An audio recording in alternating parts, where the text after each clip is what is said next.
fear and judgment. I think those two things have influenced my decisions in the past, and I'm sure they still will to some degree in the future. However, I did not realize how much those things and those feelings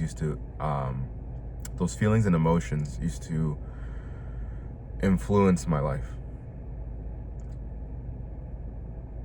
Take it back to something very minute. But I used to be very big into, designer clothes and name brand.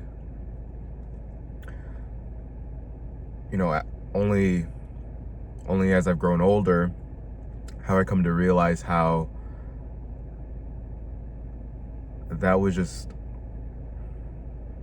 I like nice things, but there was a sense of status that I felt like it gave me. And as a result of that supposed status that I think I had, people would judge me more favorably.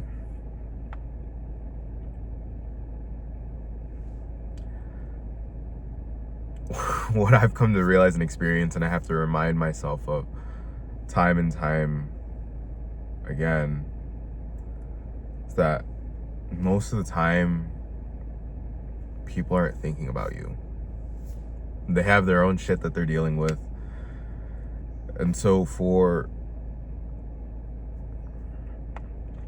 you to allow yourself to be influenced and base your decisions off of what you think somebody else may be thinking of you, even me just saying it out loud, you can see how crazy that sounds.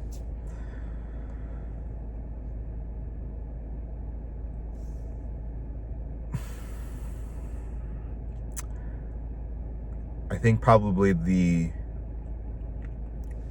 person that I can think of who was the exact opposite was my grandfather. He truly did not care. Almost a little too much. He didn't care what you thought. He really didn't care what you thought of him. And I think that was probably the biggest lesson he indirectly shared with me, is like truly how to not give a fuck. I remember when we were younger, one thing that he would do was he would take us, like back to school shopping for, usually just a pair of shoes. And that was probably the highlight of the summer for me every year. And so I remember one time we were going to the mall, and I tried to be in my best outfit, and he went in like ripped jeans, slides, and a t-shirt. And I remember in that moment,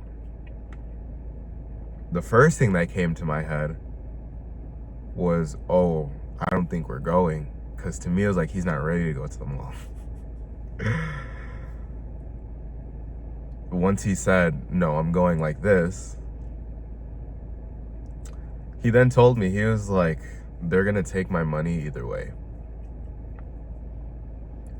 And I was like, that's very true.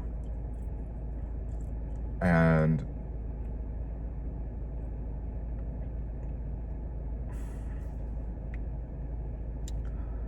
I've come to realize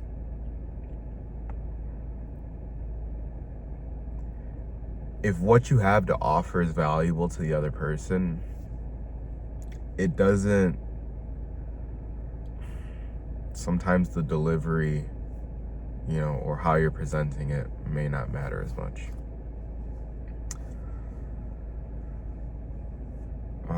Case in point,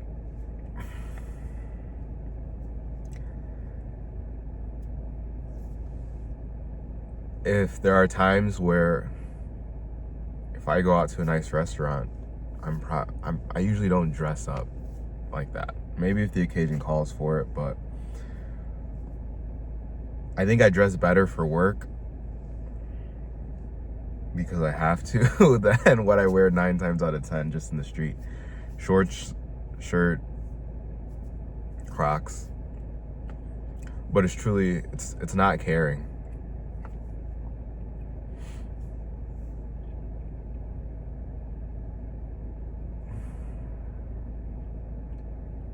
It's funny because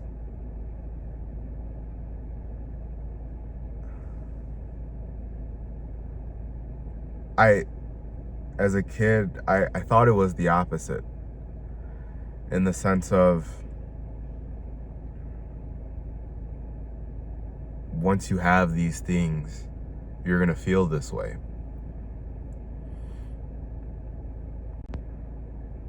I've come to realize you feel that way first, and then those things will come. So it wasn't by viewing myself as successful,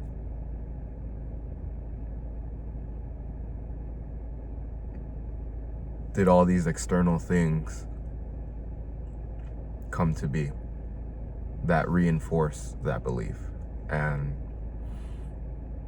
that state of mind. Same thing with, status and the designer and the clothes and all that. I would base my perception, my idea of success on external things. So for instance, if I thought that by me having $1 million in my bank account was going to make me successful, if that's what I decided to base myself upon, then I'm immediately a failure because I don't have that.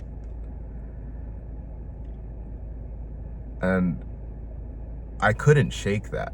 That would keep me down. I would beat myself up over these things that I didn't have. And it may seem simple and an easy idea to grasp for some other people, but for me, once I was able to shake that and adopt this new mindset, it was almost like the color came back into my life, and I saw things, I saw the beauty in life again. The main thing that helped with that was me changing my definition and my idea of success. Instead of it being on all these external things, I choose to base it on what I can control. Can I look myself in the mirror at the end of the day and say that I gave it my all that day? That's how I try to live my life. Knowing that I have the power and I'm fully in control of my success,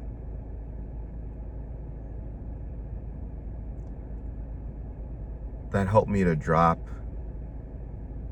a lot of things that I was struggling with externally. The fear of judgment, holding grudges, resentment,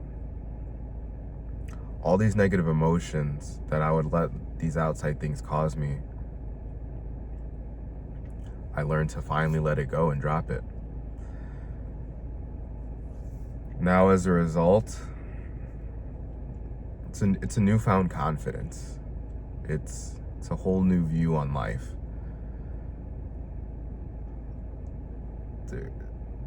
That there's, that hesitation that you may have, going into change, going into new things. It's still there a little bit, I won't lie. But it's so much easier for me to overcome it.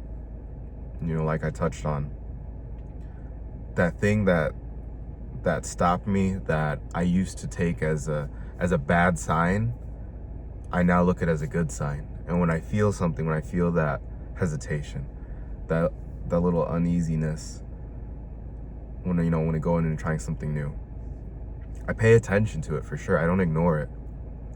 But I cross my T's, I dot my I's, and then I just leap. If I fail or it doesn't go as planned, that's fine. I've gone through enough life to realize that most of the times it's not going to go how you planned. I think a better way to go through life is like take in what you can. Don't go through with always like tunnel vision. Take in what you can. Try not to attach yourself to a certain identity or a certain idea, because it could block you off from certain things, and you could be putting blinders on yourself. So again, it's jumping in at that change. If it doesn't go as planned, that's okay. I just got to be aware and open, and just to see where to pivot, and gather myself if I need to, and just keep moving on. Again, success to me is no longer on what happens externally. It's just at the end of the day, when I go to bed, when it's just you and your thoughts, can you reflect on the day and said you did what you needed to do?